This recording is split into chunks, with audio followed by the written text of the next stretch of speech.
alguien estaba pensando que el dichoso coronavirus, que lo copa todo, me refiero a las noticias, ha hecho que nos olvidemos de alguna noticia ecológica importante, que fue importante antes de empezar la crisis sanitaria, antes de esta cuarentena.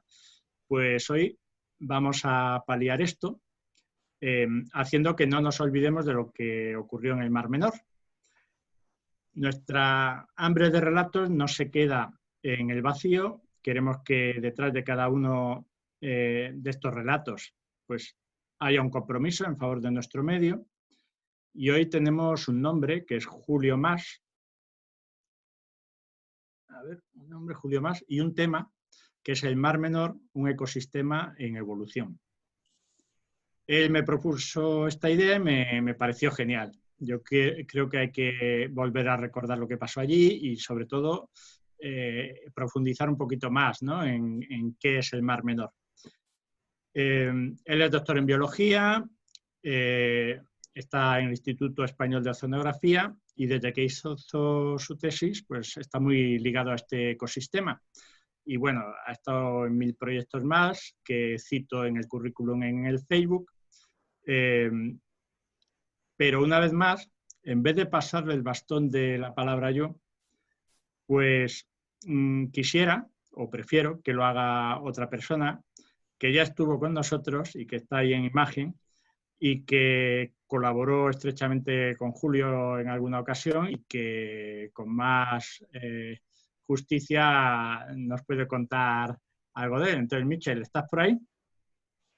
Hola, buenas tardes. Sí, aquí Muy bien. estoy. Pues adelante, Michel. Que sepamos que ya hay, un momentito, 59, 60 personas casi, ¿de acuerdo? El fuego ya está haciéndose grande y cedo la palabra a Michel para que él mismo pase el bastón a nuestro amigo Julio. Adelante. Buenas tardes, hola Julio, grato presentarte y bueno, ¿qué voy a decir de ti? Pues aparte de tu currículum magnífico científico que tienes, pues que eres un gran activista ambiental. Has sido vicepresidente de Greenpeace España y colaboras actualmente con asociaciones como la Asociación Naturalista del Sureste, ANSE, y con Oceana también, otras ONG, en fin. Pero ¿dónde nos encontramos? Con la primera línea de batalla de la lucha por la foca monje, ¿no? Tengo que decir que Julio es un pionero de la conservación de la foca monje, más que yo incluso. Y ya empecé a trabajar con ellas, y no recuerdo mal, y me corriges, en los años 80, que ya la Junta de Andalucía ya te encargó un plan de reintroducción allí, que nunca se ha llegado a hacer, pero ya desde entonces estabas ahí en ello. Y a partir de ahí, pues hemos seguido con los de Nexo de Unión, ¿no? Eres miembro del grupo de trabajo del Convenio de Bonn para la conservación de la foca monje en el Atlántico Oriental y también redactor de... Cuando compartes campañas con personas en lugares remotos, aislados, especiales, difíciles, hemos compartido numerosas campañas juntos y hemos disfrutado de bastantes fuegos de campamento en las costas del Sáhara, bajo las estrellas. Bueno, y otro fuego que yo no sé, bueno, es una anécdota que tenemos, una aventura común, pero que os la cuente Julio si quiere. ¿Y qué puedo decir de Julio? Pues que aparte de su valor científico indiscutible, es una persona afable, entrañable y muy preocupada y comprometida por el medio marino y su biodiversidad. Y como no tengo aquí una vara, un testigo para pasar la palabra, que lo que sea, esto que veis aquí, esta vértebra de foca monje que encontré en la playa en mi última campaña el pasado febrero en la costa de las Focas, en Cabo Blanco, Mauritania. Deseando que más pronto que tarde podamos volver a viajar y a compartir la... Bueno, has podido escuchar a Michel, ¿no? Sí, perfectamente. Además, Bueno, muchas gracias. Bueno, pues a ver si mientras... Vamos a empezar. Aquí aparece precisamente un gasterópodo fósil, que es el Stormurgonius, que fue uno de los fósiles que permitieron datar esas playas que sobre una de ellas se fue acumulando la arena y formó lo que hoy conocemos como la manga, ¿no? Es un proceso que digamos, es el final de la época interglacial, hace unos 18.000 años, y en realidad hay que decir que los ecosistemas lagunares, las albuferas, las lagunas litorales son zonas de una alta productividad, y eso ha hecho que los asentamientos humanos hayan sido siempre, desde muy antiguo, precisamente por la facilidad de la caza y de la pesca, ¿no? Y en ese sentido, recordar que muy cerquita del Mar Menor, pues tenemos 2 de los 4 sitios más antiguos de homínidos de la península ibérica, porque aparte de Atapuerca y Orce, la cueva de la Victoria de la Unión y la Sima de las Palomas, pues están habitadas desde tiempos neandertales, ¿no? Algún ejemplo, por ejemplo, una concha marina que se usó como ornamento. Hay también signos de la fauna de aquella época muy interesante, ¿no? Con alces, con mamuts, con rinocerontes, etcétera, ¿no? Aquí pasaríamos a una época un poco posterior, ya, que sería la época de la colonización fenicia y romana, en donde en la costa podemos encontrar algunas piletas para hacer salazón, que es una tradición que se ha conservado hasta hoy día. En fin, desde el punto de vista geomorfológico es muy importante saber precisamente esto, estas barras arenosas que permitieron separar una gran bahía, que sería las montañas que separan el río Segura, el valle del Guadalentín, del campo de Cartagena, y que forman realmente todo un arco, ¿no? Que serían las sierras de Altaona, Columbares, Carrascoy, etcétera, ¿no? Y el final de las cadenas béticas, que sería esta parte de abajo, que acaba en Cabo de Palos, pero que luego vuelve a aparecer en el conjunto de las Islas Baleares, ¿no? Bueno, pues toda esta cuenca que vemos está en azul, como veis, pues tiene todo un sistema de drenaje a través de unas ramblas, casi todas, bueno, todas prácticamente son intermitentes. Hoy, por una serie de cuestiones que veremos luego, han dejado de ser intermitentes para ser focos de vertido, ¿no? Y vamos a dar un repaso rápido a algunas de las ramblas. Una es la de los Alcázares, que es tristemente famosa porque ha sufrido un montón de inundaciones en los últimos tiempos, y porque, entre otras cosas, pasa precisamente por el centro del pueblo. Es esta. Otra que también está muy cercana a la anterior, la Rambla del Albujón, ¿no? Como veis, todos estos son campos, esto es un humedal, el Carmolí, y la zona de la Ita, y esta es la Rambla del Albujón. Seguimos, hay otras ramblas que proceden de la Sierra Minera de Cartagena-La Unión, que también provocan problemas al Mar Menor, como esta, que es la Rambla del Beal, sitios sobre todo estériles mineros. Y este es un mapa que a mí me gusta enseñar porque siempre ha habido una disputa en la extracción pesquera entre Cartagena y Murcia, y este mapa representa muy bien, por una parte, lo que en aquella época se llamaba albufera, con algunas islas en el exterior. Hay que decir que todas las islas que hay dentro del Mar Menor, como los de fuera, son volcanes, ¿no? La isla Grosa, esta sería la isla Perdiguera, la isla del Barón, etcétera, ¿no? Y en La Manga, en lo que es actualmente La Manga, había toda una serie de torres de vigilancia que cuando había invasiones de moriscos o de vikingos, por ejemplo, que llegaron a la ciudad de Murcia, pero también subieron por el Ebro prácticamente hasta el nacimiento del Ebro, estas torres avisaban a las casas fortaleza, que serían estas de aquí abajo, ¿no? Y estas a su vez avisaban a Cartagena o Murcia de esas invasiones de berberiscos o piratas, etcétera, ¿no? Bueno, también hay que decir que la ocupación por el Mar Menor es muy antigua, ¿no? He puesto un ejemplo, pero tenemos datos y publicaciones todavía mucho más anteriores, ¿no?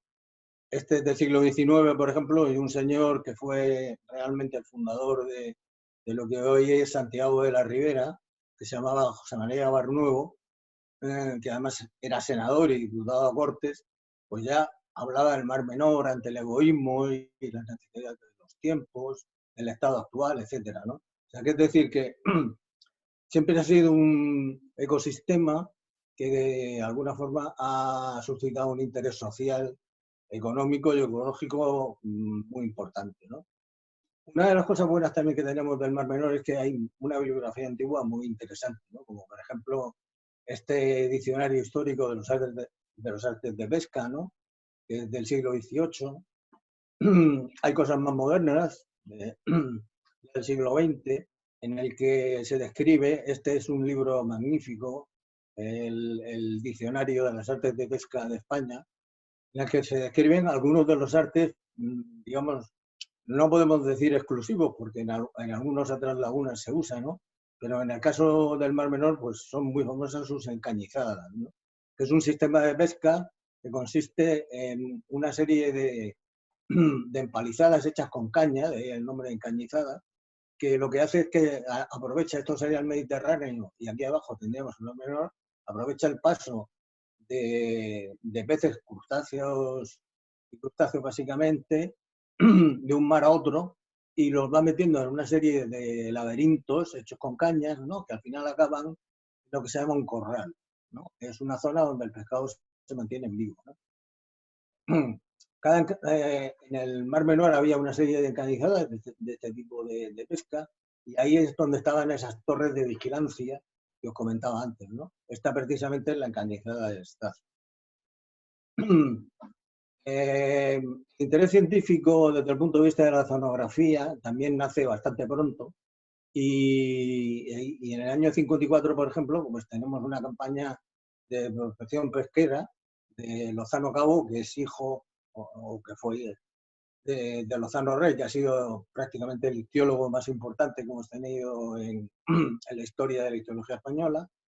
Y hizo una campaña en el Mar Menor en el que no solamente hizo una serie de prospecciones pesqueras, sino que también anotó fauna, flora, tipo de sedimento, etcétera, ¿no? Con lo cual también es un documento muy importante a la hora de poder ver precisamente cómo ha ido evolucionando el Mar Menor. De ahí el título de lo que estaba comentando, ¿no?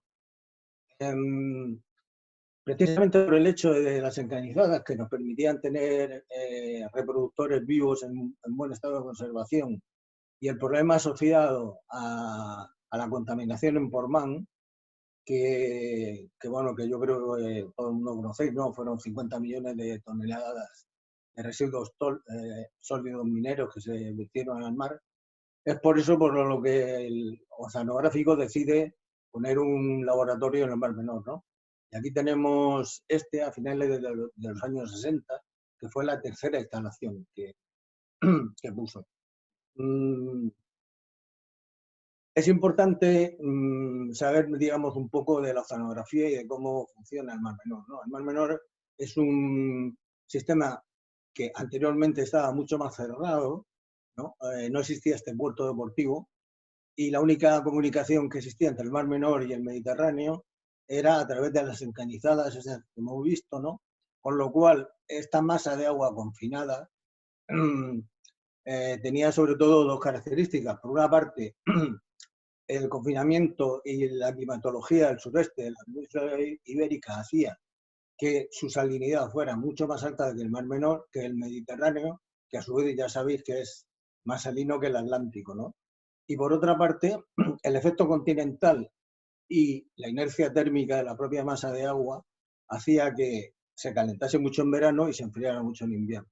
Con lo cual las condiciones ambientales eran muy drásticas y solamente podían, digamos, sobrevivir o reproducirse dentro de lo que era la propia laguna unas poquitas especies.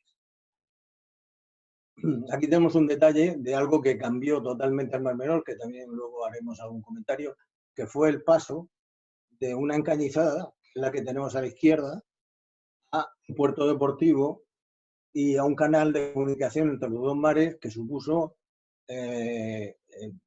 quitando lo que ha ocurrido últimamente, de los desastres de las cotas frías y los vertidos agrícolas, etcétera, el cambio más importante del Mar Menor, porque precisamente esas condiciones de alta salinidad y un rango térmico muy amplio, muy frío a muy caliente durante el ciclo anual, hizo que la salinidad, con esa comunicación a través del canal del Estacio, igualara un poco, no del todo, por supuesto, la salinidad del Mar Menor y por otra parte también, digamos, moduló un poquito ese rango de temperaturas, ¿no?, que había entre una cosa y otra, ¿no? Y bueno, aquí tenéis un esquema muy sencillo de la ecología de un sistema acuático, como podría ser el Mar Menor, ¿no?, en el que vemos los elementos importantes, ¿no? Por una parte tengamos la iluminación, la entrada de oxígeno a través de la interfase atmósfera-océano, la producción primaria en un ecosistema más o menos en buen estado de conservación, en el que está toda la cadena trófica, la entrada de nutrientes, etcétera, ¿no? Y dentro de la cadena trófica pues tenemos el fito, el zooplancton y el resto de animales que ya son consumidores secundarios, ¿no? Pero cuando se produce lo que se llama una pinoclina, una diferencia de densidad entre dos capas de agua, lo que tenemos es una parte profunda en la que ya no hay intercambio entre esa parte profunda más salina, en este caso en el Mar Menor más salina, que pesa más que el agua dulce que tenemos arriba, por lo cual eso produce lo que se llama anoxia, ¿no? De tal forma que aquellos animales que son capaces, que no son sésiles, que son capaces de escapar de esa zona, como vemos aquí, pues intentan ir a la zona de agua oxigenada, que son las imágenes esas famosas que también veremos más tarde, ¿no? Por lo tanto, lo que es la transparencia y la turbidez son unos parámetros muy importantes. En el caso del Mar Menor, además, hay zonas donde tradicionalmente el agua siempre ha sido muy clara, como ha sido debajo de los balnearios. Esta es la imagen de un amigo fotógrafo submarino, Javier Murcia, que es un fotógrafo. La zona de las Encanizadas, que veíamos antes, ¿no? Como veis, también tienen una forma triangular, tienen forma de delta, precisamente porque la corriente del Mediterráneo lo que hace es que entra y sale, pero deposita más sedimento de esta forma, ¿no? Y la turbidez, como os decía, pues está muy ligada a lo que es la cuenca de drenaje del campo de Cartagena, ¿no? Y además, cada tipo de turbidez tiene un origen que no siempre es el mismo. Por ejemplo, puede estar asociada a vertidos agrícolas, como puede ser la rambla del Albujón. Si os fijáis bien el color del agua, en el fondo es de color marrón. Se ven las islas del interior del Mar Menor, en primer lugar, que sería la Perdiguera, y ahí a lo lejos, la isla Orosa, que también es otro volcán, pero que, como os he comentado antes, ya está en el Mediterráneo. Hay también una zona de limos rojos, donde el agua se vuelve prácticamente roja, como sería en el caso de los Nietos, ¿no? Y todo esto también pues, tiene mucho que ver con el tipo de prácticas agrícolas que se usan y la facilidad con la que entran los sedimentos a ese fondo de cuenca que por eso os he explicado al principio que es el Mar Menor. En este caso, los Nietos. Y también, por otra parte, la entrada excesiva de nutrientes lo que hace es que produce una producción fitoplanctónica masiva o nociva. Esta es una imagen de satélite en la que se ve como el agua del Mar Menor es mucho más verde, o sea, tiene una cantidad de células de fitoplancton por metro, por mililitro, mucho más alta que lo que es el Mediterráneo, y se ve mucho mejor quizá en esta imagen de la NASA, bueno, estas dos imágenes, ¿no?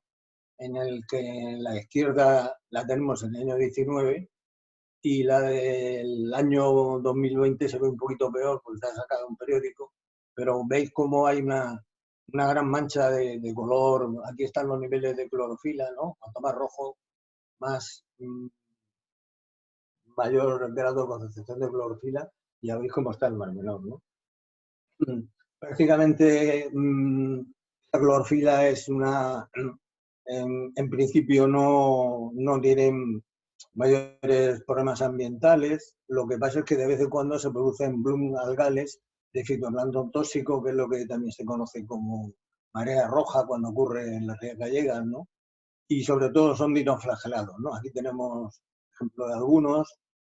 Luego también, otra cosa curiosa que le ha ido pasando a los menores es que precisamente lo que os comentaba antes, ¿no? Que era un ecosistema muy drástico, muy riguroso ambientalmente, pero en el momento en el que se empieza a igualar al Mediterráneo, hay una serie de especies que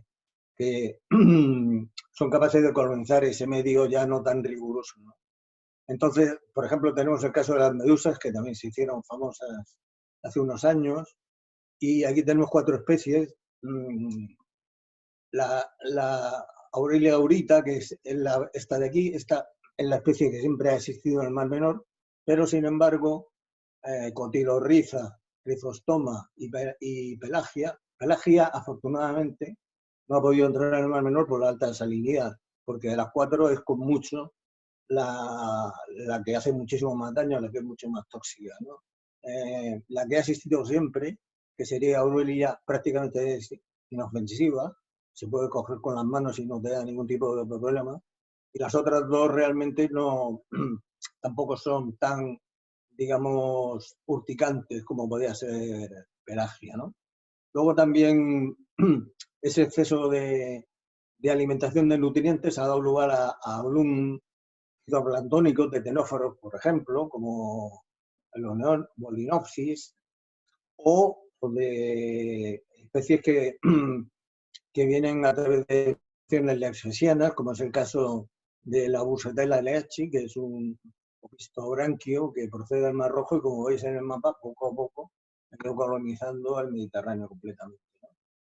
Luego también tenemos especies que antes no existían dentro del Mar Menor, pero que eran comunes en el Mediterráneo adyacente, como era Pinna nobilis, que ya sabéis que ahora mismo tiene un problema muy grande y que prácticamente ha desaparecido la población en el Mediterráneo occidental, o debido a la actividad humana en la que también, pues, por ejemplo, algunos experimentos de agricultura dio lugar a que hubiera huida de algunos individuos de una especie de langostino que no es el propio del Mar Menor, ¿no? Es el langostino mediterráneo, el Peneus durus, y aquí tenemos el orientalis, ¿no?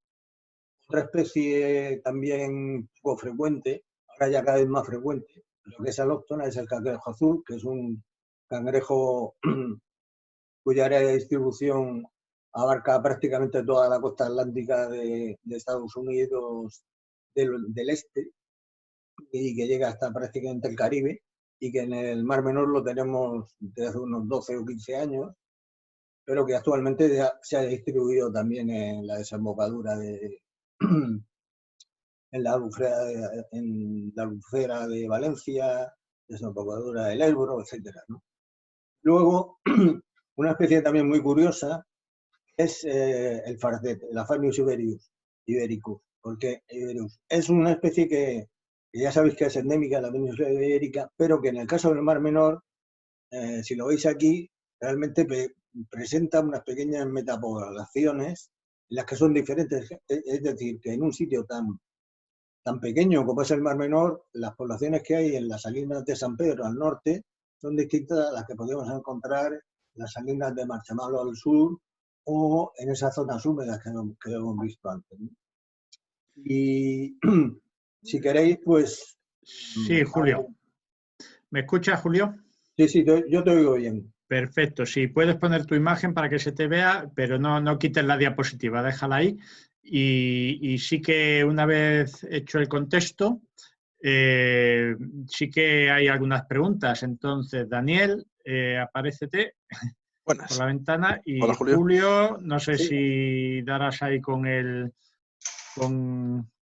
vídeo, mira a ver si consigues asomarte, y si no, pues te hablamos así. Eso es lo que pasa, que no sé muy bien cómo hacerlo casi. Tiene que estar abajo, al lado del micrófono que pone el vídeo. Sí, abajo a la izquierda. Abajo a la izquierda hay un micrófono y un vídeo. Y si no, no pasa nada. Te escuchamos. Es que tengo... Sí, te pondrá uno como cruzado con una barrita roja, el vídeo. Sí. ¿Julio? Sí, espérate un momento. que como tengo los dos ordenadores, Ah, es verdad que estabas a dos bandas, ¿no? ese es el problema. Bueno, no te preocupes, de momento vamos a lanzar las preguntas. Venga, Dani. Vale, perfecto. Hay varias preguntas. Primero, bueno, unas específicas sobre diferentes causas de esto de la eutrofización del Mar Menor. Las ha hecho César al principio de la charla y dice, él afirma, se plantea desviar la mayor parte de los aportes de agua a la laguna procedentes de las Ramblas. ¿Qué opinas y qué consecuencias puede tener esto sobre el ecosistema? Sí, bueno, en realidad era de lo que iba a hablar a continuación. O sea, había hecho una pequeña introducción del ecosistema y luego voy a hablar del problema. Pero bueno, vale, pues pasamos a la siguiente pregunta porque lo va a comentar ahora. Sí, yo creo que eso lo veremos más detallado vale, a continuación. Planteé más preguntas de César, que había hecho tres así seguidas sobre esto, pero me dices si las vas a contestar y así pues no las repetimos luego.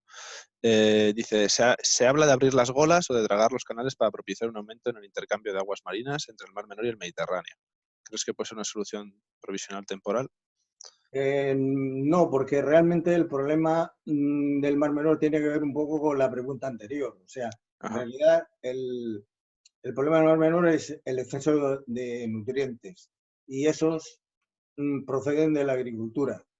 Haciendo un intercambio de agua, evidentemente habrá una dilución, pero si no acabas con el problema en su raíz, que es una agricultura intensiva, que es la que le están metiendo las sales de nitrógeno y fósforo al Mar Menor, realmente abrir las golas es algo que realmente no tiene demasiada importancia. Sí podría ser factible el darle la profundidad que tenían o que han tenido siempre, ¿no? Pero no como un sistema de dilución nuevo, porque además también cambiaría más todavía o haría más mediterráneo el Mar Menor. Vale, perfecto. Pues te hago otra preguntilla. Acaba de preguntar Ramón. Pues, hemos visto que hay muchos cambios en peces y en crustáceos y dice qué cambios también hay en aves que había antes y cuáles hay ahora y qué otros efectos había en reptiles y mamíferos asociados al Mar Menor. Sí, pues, por ejemplo, en el caso de las aves es una cosa curiosa que también hablaremos luego. Y es que hemos pasado en el campo de Cartagena de una agricultura de secano a una agricultura, digamos, de riego intensivo.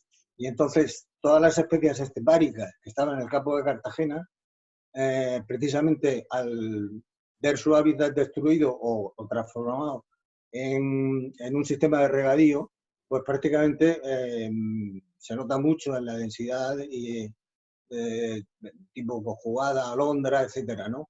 Y por otra parte, por ejemplo, por seguir con aves, el cambio climático ha hecho que algunas de las especies cuyas concentraciones eran muy altas en el Mar Menor, como la serreta mediana, pues últimamente cada vez se vean menos porque parece que están migrando un poquito más hacia el norte precisamente por el efecto de la temperatura. En el caso y también pasa igual en el caso de los reptiles, que también son muy sensibles a la, a la temperatura y a la falta de precipitación, ¿no? Y en la flora, pues también, cosa que realmente tendríamos bastantes ejemplos. Perfecto. Juan, ¿sigo preguntando? Sí, haz una más y después seguimos. Vale, esto es por saltar a otro tema un poco, una pregunta un poco más general. Te preguntaban personalmente si conoces el escándalo, supongo que es similar, de un lago de Sanabria, que supongo que pasaría, esto no lo conozco, pero supongo que pasaría algo similar por vertido de aguas fecales. El lago de Sanabria, sí. Sí, a lo mejor se puede usar como referente o como... Bueno, conozco el lago de Sanabria, hay mucha diferencia porque ese es un lago glaciar, aislado de agua dulce. Tiene mucho que ver. No tiene...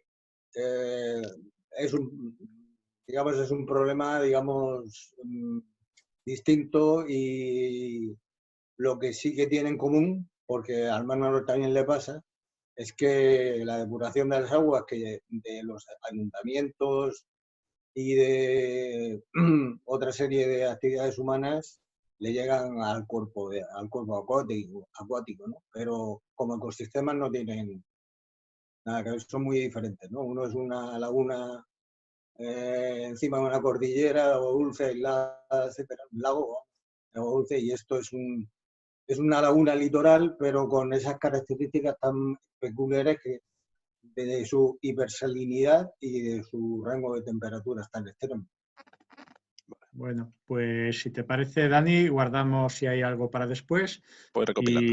Y vale, venga, pues adelante, Julio, sigue. Estamos en el Fartet en estos momentos. Sí, pues ya os decía que lo mismo que no son iguales los del delta del Ebro a los de la Albufera de Valencia, el caso del Mar Menor es muy peculiar porque en realidad es una metapoblación, es decir, que aunque las diferencias son muy pequeñas, y eso nos lo permite. ¿Me oís? Sí, te Se te oye, estamos se te oye. escuchando. Vale, sí, como yo estoy un poco aislado así. Sí, y vemos la diapositiva del Fartet en Vale, estos momentos. entonces, pues eso, pues lo que decía, que en realidad forman unas pequeñas metapoblaciones, ¿no? Bueno, vamos a épocas más recientes, ¿no? Como os decía, el hecho de tener una bibliografía antigua nos permite, por ejemplo, ver cómo eran los fondos vegetales en el año 53 del siglo pasado al año 89. Y como vemos, en el 53 era prácticamente unos fondos arenosos, o sea, unos fondos limpios, con algunas matas sobre todo de fanerogas marinas, de cimolocea, nodosa y zostera. Y en el 89, que ya se ha abierto el canal del Estacio y que se igualaron esas condiciones, ya vemos que el fondo está cubierto por un alga que no es cimolocea, sino que es Caurepa prolífera, esta que vemos aquí. Ya su nombre lo indica, es una especie colonizadora y además pierde el fronde, con lo cual la caída de la hoja hace que se descomponga y aumente mucho el nivel de materia orgánica en el fondo, ¿no? Esto al final lo que conduce, junto con la turbidez, es a una eutrofia, digamos, generalizada de los fondos, ¿no?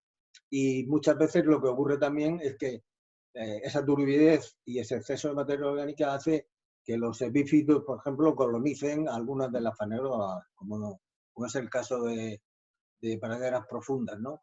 En algunos casos tenemos bastante bien cartografiado cuáles son las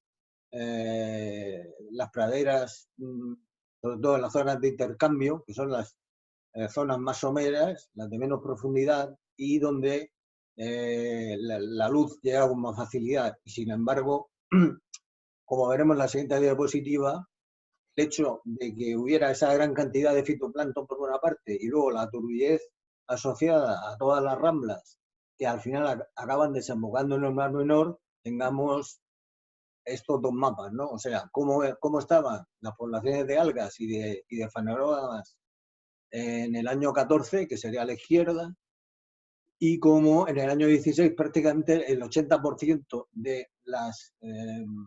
ahora estoy intentando pasarme de uno a otro. Como veis, el fondo en el año 2016 prácticamente había desaparecido toda esta gran pradera de Posidonia, o sea, de cimolocea o de caulerpa, algunos casos monoespecíficas y otras veces mezcladas.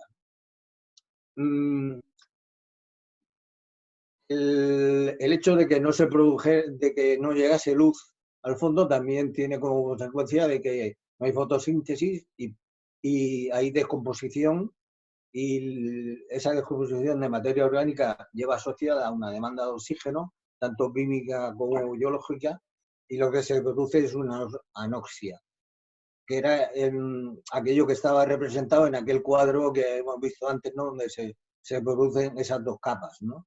Entonces, esa anoxia lo que hace es que aquellos animales que como los peces pueden nadar o algún tipo de molusco, como pulpos, las jibias, etcétera, escapan de esa zona, pero algunos que tienen un movimiento mucho más limitado, como por ejemplo en la foto podéis ver a los berberechos, que también en el Mar Menor hay una especie que es la frágilis, que es muy característica y que hay en bastante pocos sitios, y muchos de ellos murieron, ¿no? No solamente peces, algunos planos que también tienen una movilidad reducida, equinodermos, muchos anélidos que tampoco se mueven demasiado, etcétera, ¿no? Ese exceso de materia orgánica también tuvo como consecuencia el hecho de que hubiera animales que eran capaces de alimentarse de esa gran materia orgánica, ¿no? Con lo cual, durante estos últimos 3 o 4 años, hemos tenido unas capturas excepcionales por parte de los pescadores de especies de interés pesquero, ¿no? Como podrían ser dorada, aquí este es el caso de una copada de dorada, pero también de langostino, de lubina, etcétera, ¿no? Aquí otra vez otro poquito de historia, ¿no? O sea, las 2 grandes industrias o 3 grandes industrias que ha tenido el Mar Menor ha sido por una parte la pesca, pero luego por otra parte la extracción de sal, que ya viene de la época romana, si os acordáis de esa pileta romana que he puesto al principio, y luego también con una serie de características, digamos, muy peculiares del patrimonio, digamos, histórico de la zona, ¿no? Como por ejemplo los barcos de vela latina, que no son exclusivos, por supuesto, del Mar Menor, pero que siempre ha sido la embarcación tradicional para la pesca. Lo que decía antes del uso de la sal como forma de conservar los alimentos, que en el caso del salazón, y en el caso concreto del Mar Menor, pues sobre todo lo que es la hueva y el letón, ¿no? Que es en general en todo el sureste, ¿no? Porque también es común en la zona de Alicante y en la zona de Almería.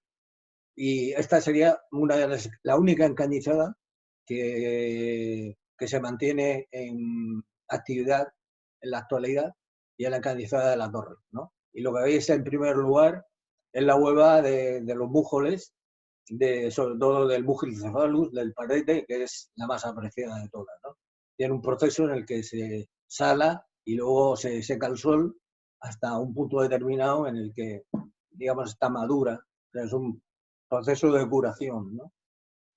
Es una imagen antigua de cómo era el Mar Menor. El Mar Menor realmente nunca ha tenido playas, porque las únicas playas eran las que formaba ese cordón dunar que era la Manga, ¿no?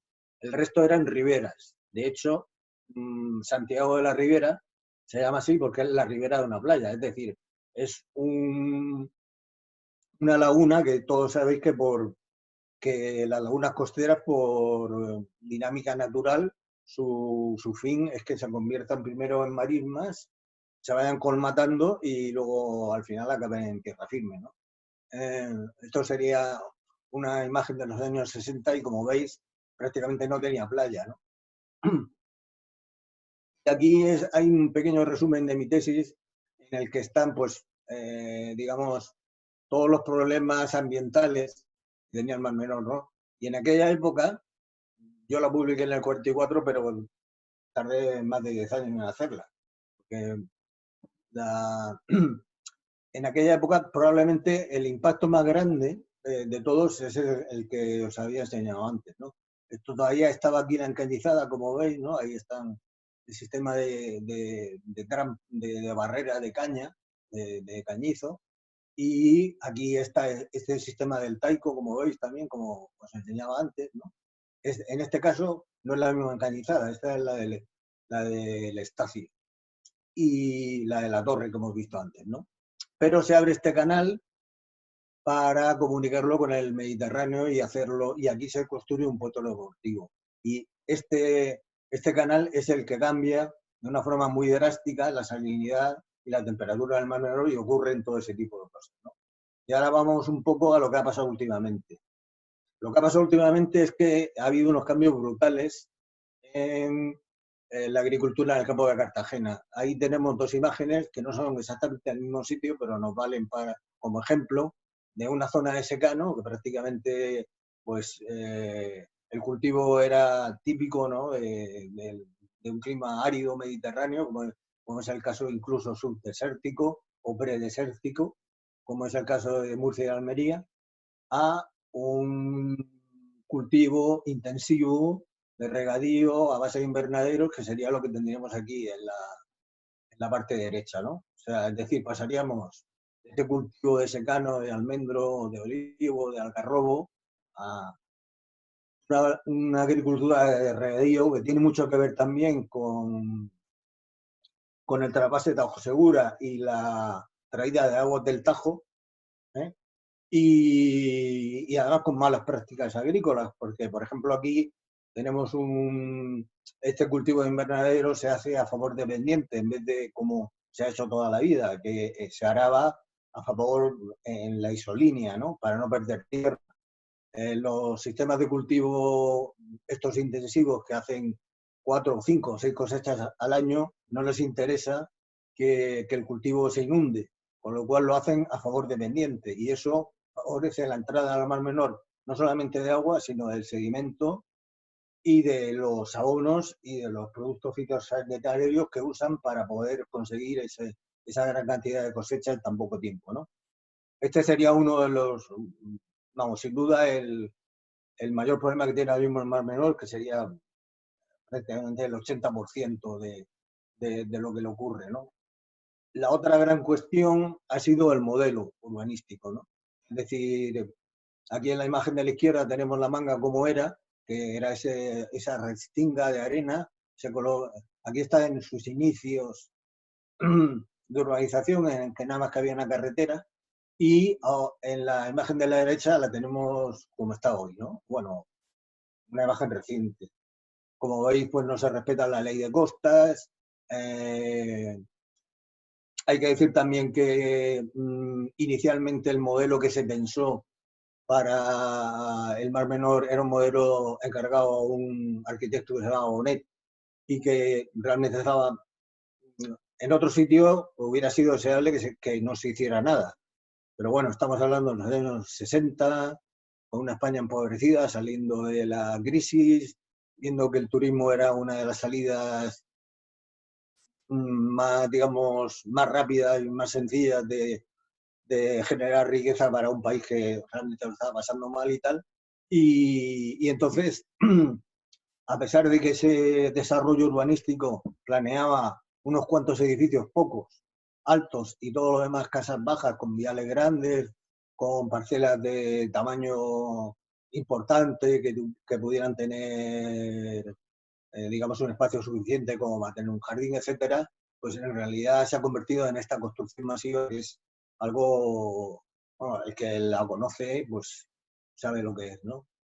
Aquí tenemos otro ejemplo, por ejemplo, este del año 67, en el que se pretendía crear un cinturón verde, esto que llamamos los filtros verdes ahora, de 2 kilómetros alrededor de la Manga, y sin embargo nunca se hizo, ¿no? O sea, son dos ejemplos de cosas que a lo mejor se inician o se proyectan con una cierta lógica, pero que luego la economía y toda una serie de circunstancias hacen variar las ideas iniciales, ¿no? Otro problema grave que tiene el Mar Menor es el sistema de saneamiento es muy antiguo, los ayuntamientos no invierten lo suficiente, y además en el caso del Mar Menor pasa lo que en otros sitios, es que hay una gran diferencia de población entre el verano y el resto del año. Con lo cual, las estaciones, las EDAR, las estaciones depuradoras de aguas residuales, no son capaces no están diseñadas para, digamos, recoger la cantidad de gente que hay en invierno y luego, o sea, en verano, y cuando llega el invierno medio la paran, con lo cual, digamos, el sistema de depuración, aparte de anticuado, pues no es suficiente. Últimamente se han puesto unos tanques de tormentas, pero que tampoco valen, porque aquí desgraciadamente prácticamente no llueve, pero cuando llueve tanto recialmente que un tanque de tormenta, que se supone que está hecho para eliminar la capa superficial, que sería que es donde flota los hidrocarburos, los restos de caucho de los neumáticos, etcétera. Aquí cuando llueve como llueve, pues eso es lo primero que se va al mar, con lo cual no sirve para nada, ¿no?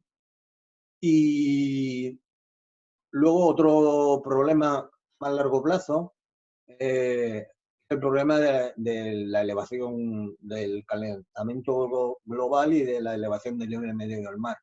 Hay 3 sitios en la península ibérica que están considerados de máximo riesgo. Uno sería Doñana, el otro es el delta del Ebro, que luego veremos cómo se quedó después de la última dana, y el otro es el Mar Menor. El Mar Menor tiene toda una serie de sitios donde hay veces que tiene menos de 100 metros de anchura entre el Mediterráneo y el Mar Menor, y las líneas de rotura están muy claras, ¿no? Y además tiene un sistema de defensa bastante difícil, porque, claro, una zona turística lo que en principio no parece muy adecuado es hacerle una barrera rocosa, un arrecife por delante, con lo cual, aunque el plazo, digamos, de rotura, también dependiendo de los diferentes horizontes con los que juega el IPCC, pues puede ser 30 o 40 años, ya deberíamos de estar pensando en buscar algún sistema de podamos prevenir o minimizar el impacto, ¿no? Y de hecho el actual ministerio ya ha hecho una estimación inicial, ¿no? de cómo el cambio climático y la elevación del nivel medio del mar, es decir, la hidratación del agua, más el aumento de los océanos por el deshielo, etcétera, pues tendrá unas repercusiones enormes en una zona que ya os digo que es muy estrecha y también es muy plana, o sea, es decir, que la altura máxima de toda la Manga es un pequeño monte que está a 100 metros de altura, todo lo demás está casi a 2 o 3 o 4 metros sobre el nivel del mar, no más, ¿no?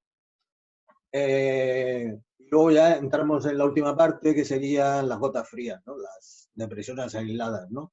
Aquí veis de las últimas, la que hizo más daño de todas, ¿no?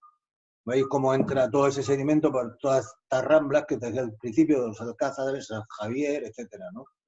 Y lo curioso es que entran en unas zonas que están consideradas como zonas inundables, ¿no? O sea, que aquí tenemos, por ejemplo, esta es la rambla que os comentaba al principio de todo, atraviesa pues todo el pueblo, ¿no? El 70% de la superficie de este municipio está en zona inundable.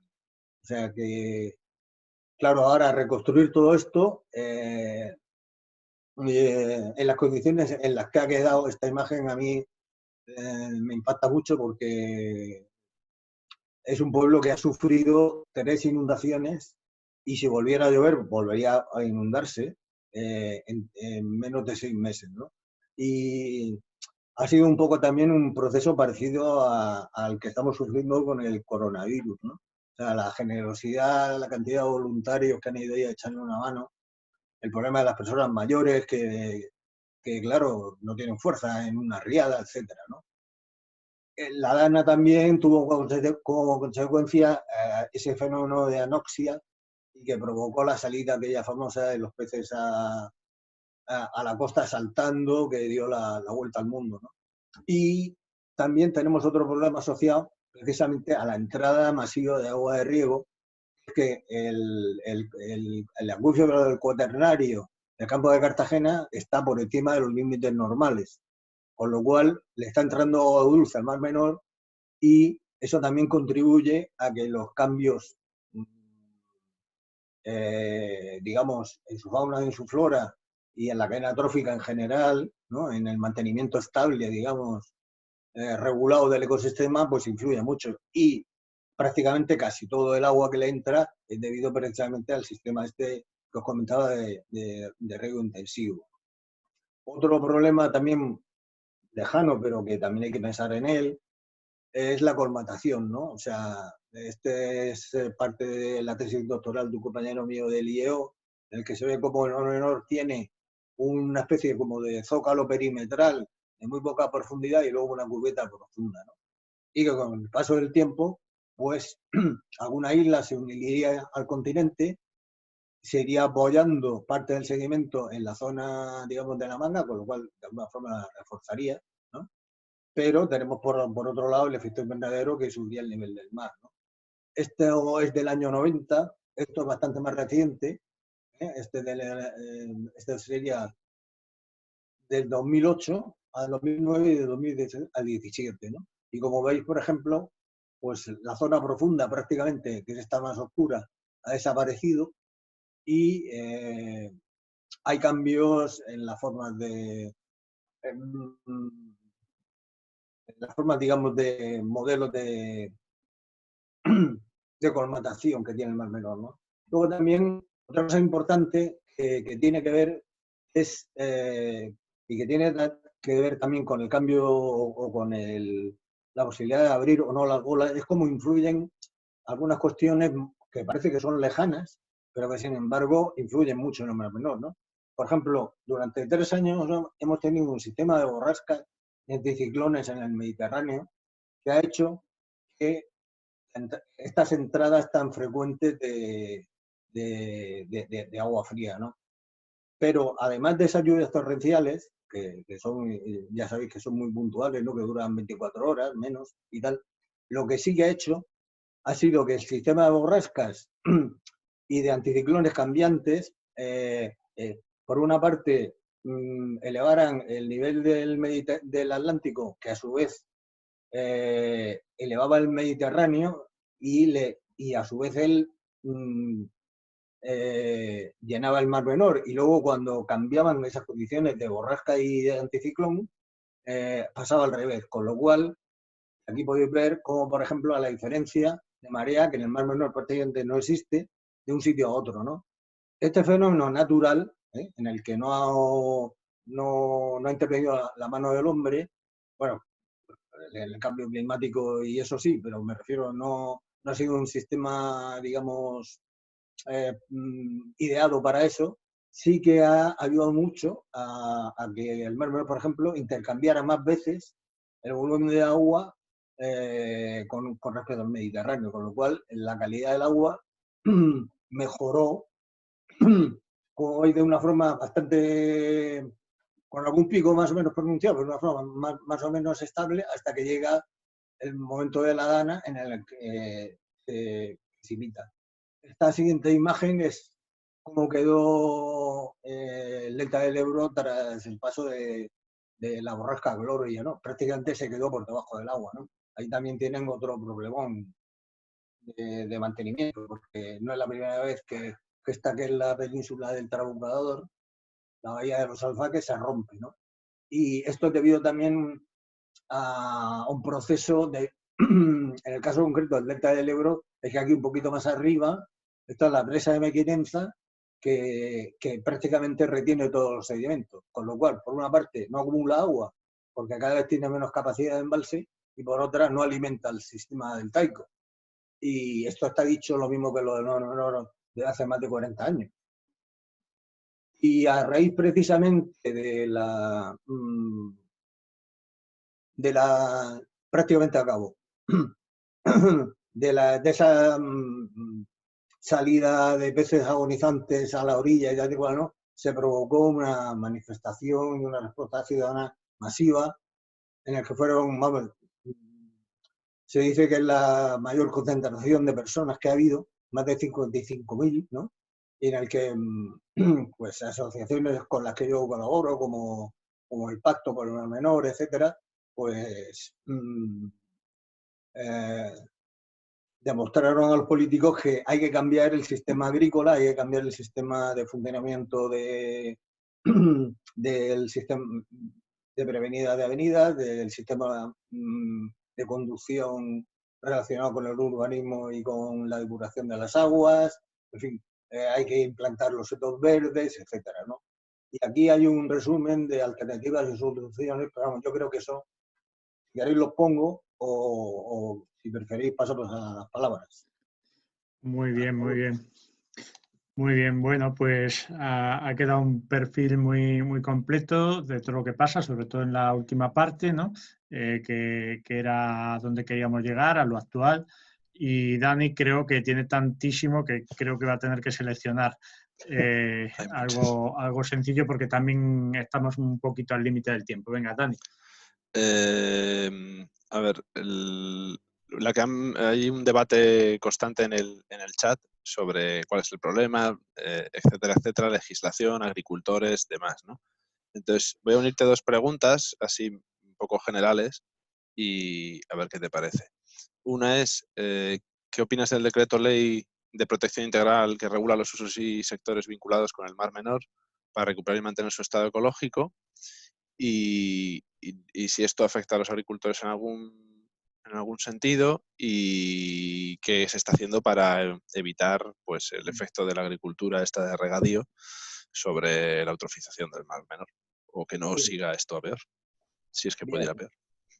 empezaré por el final. O sea, actualmente Vale. no se está haciendo nada. Ujú. Y sobre el principio, el decreto ley es un decreto del gobierno regional. Luego, por otra parte, hay un plan del ministerio, el decreto de lo que se llama vertido cero, que nos gusta mucho más, aunque parece más incompleto, y ahora hace 2 o 3 días han hecho un pequeño resumen más amplio de lo que pretenden hacer, ¿no? Lo que ocurre es que, claro, estamos en estos momentos del coronavirus que tardará un poco, ¿no?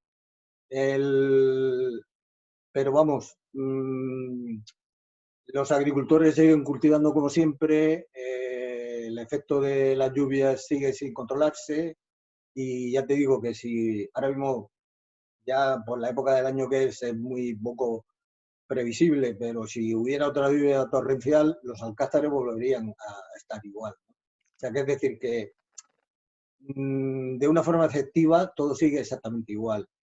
Políticamente hay un debate entre el gobierno regional y el gobierno del Estado, a ver quién es, porque claro, aquí tenemos dos competencias, ¿no? Tenemos la competencia autonómica, pero luego de la Confederación Hidrográfica, que es de nivel estatal, ¿no? Y ahí andan, pues, a la greja unos con otros, pero realmente el problema no se soluciona.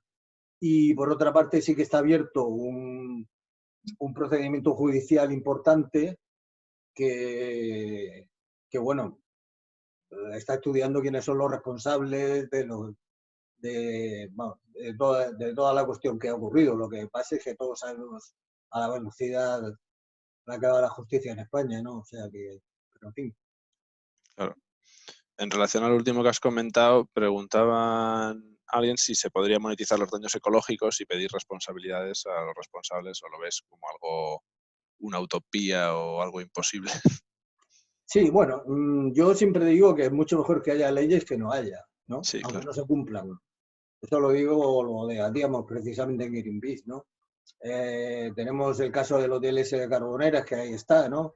Por ejemplo, ¿no? Aunque haya sentencias legales, ahora mismo también tenemos otro problema porque quieren urbanizar la parte de COPE, que estaba paralizada, ¿no? Y por una serie, digamos, de argucias legales, quieren volverla a poner en marcha. En el caso concreto del Mar Menor, pues no solamente el pacto, sino que una especie como de unión de todos los grupos que intentan defender el Mar Menor ha presentado una querella. Yo estuve como perito en la fiscalía el otro día. Greenpeace también se ha unido a esa querella, y lo que pasa es que también es un problema de justicia, que todos sabemos que están poco dotados, que son pocos, y este además es un caso, digamos, complejo, porque por una parte a la agricultura no se la puede meter toda en el mismo saco. O sea, no es lo mismo el pequeño agricultor que tiene una parcela y que efectivamente hizo un pozo ilegal, y que eso es ilegal y que tendrá que pagar por ello, lógicamente, que no las grandes multinacionales que son las que están produciendo realmente en tonelaje, en cálculos de agua y la cantidad de nitrógeno y de fósforo y de nitratos. Pues. Y luego, por otra parte, también no lo he dicho por no alargarme, pero se están incumpliendo un montón de leyes, ¿no? Porque el Mar Menor es CEPA, es CEPIM, tiene LEAKS, está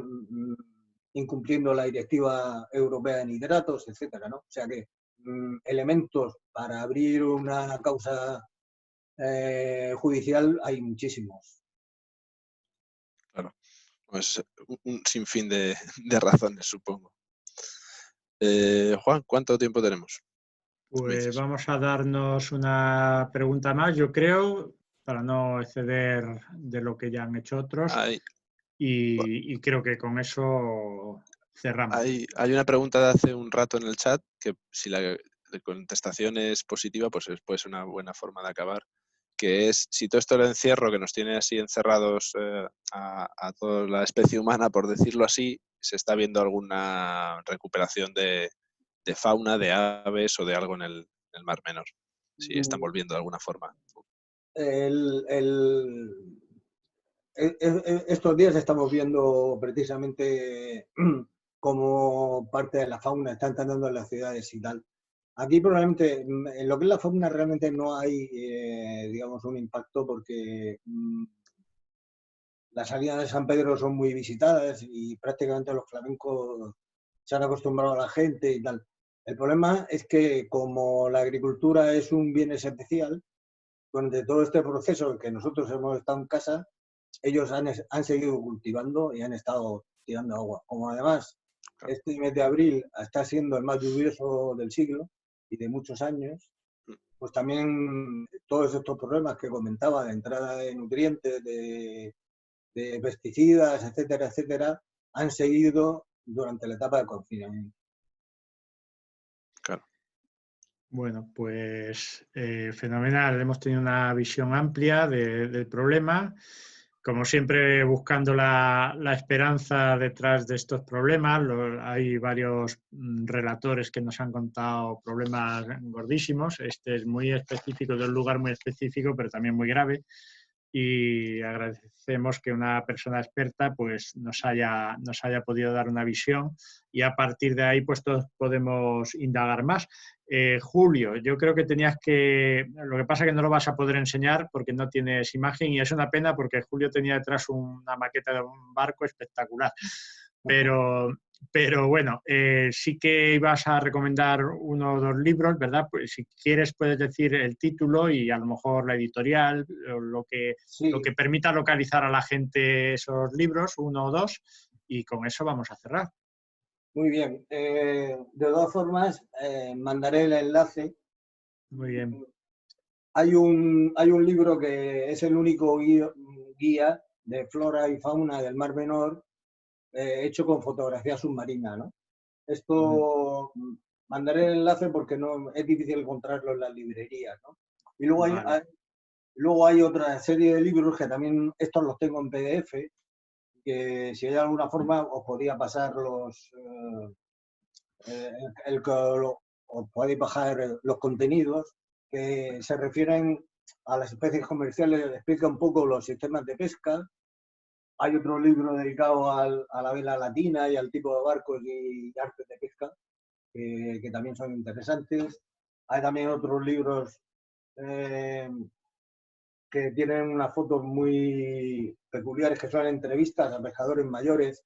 Y estos libros tienen interés que recogen los recuerdos de personas que ahora mismo tienen 80 o 90 años, ¿no? Y si no se hace ese libro ahora, prácticamente se pierde. Es algo parecido a aquella encuesta que contó Mitchell que se hicieron a los pescadores, ¿no? Supimos dónde había focas porque pudimos entrevistar a personas hace 40 o 50 años que en ese momento tenían 80. Los enlaces en el chat podría ser una opción. ¿Cómo has dicho? Los enlaces en el chat, si los tiene y los pasa, los puedo copiar. Vale, sí, pues se lo mando a Juan.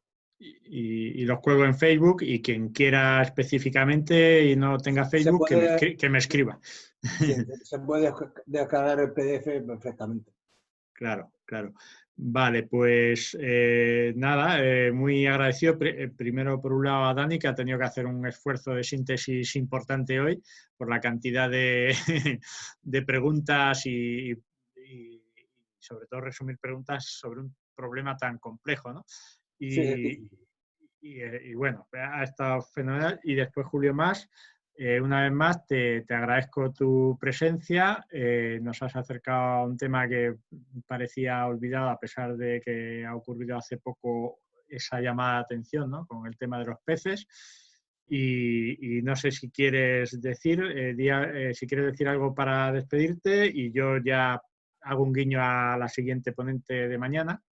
Sí, no, simplemente daros las gracias y un poco decir que algo parecido a lo que está pasando con el coronavirus. A ver si somos capaces de que después de todo este desastre consigamos que en el futuro pues, los errores del pasado no se cometan y podamos recuperar lo que debió ser el Mar Menor en su momento.